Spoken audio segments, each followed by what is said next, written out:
It was cool because he asked me like what my name was, and then he told me that it was like an honor that I came out here. The words of a local girl as she and many others welcomed Vice President Mike Pence to Fargo today. The vice president touched on a number of topics today during his trip to the Red River Valley to campaign for Congressman Kevin Cramer and attend an America First Policies event. Valley News Team's Rose Itzkovitz was there when he spoke to a large crowd at the Marriott Hotel, and she joins us live. Rose, what was it like in there? Andrea, Governor Doug Burgum introduced the vice president to loud cheers, and Mike Pence also left to a standing ovation. The nonprofit organization hosting the event made it clear to me that this was not meant to be a campaigning event. The point was to talk about the tax reform bill, which the vice president did.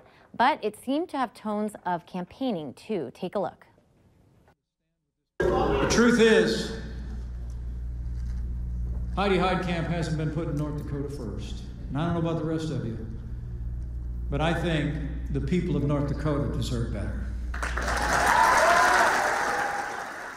Now, it's worth mentioning the nonprofit hosting this event, called America First Policies, was reportedly started by Trump campaign aides to back the White House agenda.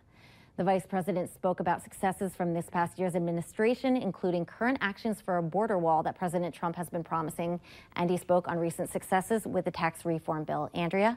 All right, thank you, Rose. And we're joined now by Point of View's Chris Berg, who was also at the event today.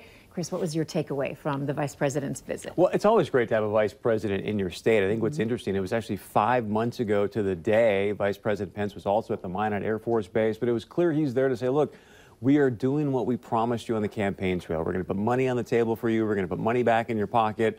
We're cutting regulations. Businesses is booming. Unemployment is down. So he was really there to tout the administration's accomplishments. So what does this mean for Congressman Kevin Cramer, who is getting ready to, with hopes of unseating Heidi Heitkamp in her great question. U.S. Senate? Because 5 months ago to the day, in an interview I had with Vice President Pence, he said, hey, I think Senator Heitkamp's a great leader. And then you hear what he said today up there that you just heard from Rose a moment ago about, you know what, we don't think he's standing with the people of North Dakota and is best for North Dakota. So those are clearly campaign words coming from the vice president. It's obviously early. I think many people are like, okay, this is a little bit early for campaign rhetoric right now, but they see this as a very important pickup, and all the big people out there, meaning CNN, NBC, and whatnot, are saying, hey, look, this is one of the most vulnerable Senate seats in the entire country. So they've got a lot of money put on Kevin Cramer and end up picking up a Senate seat for the Republican Party. All right, thanks, Chris. And be sure to tune in to Point of View tonight on KX4 at 6:30 for more on Vice President Pence's visit. Thanks. Thank you.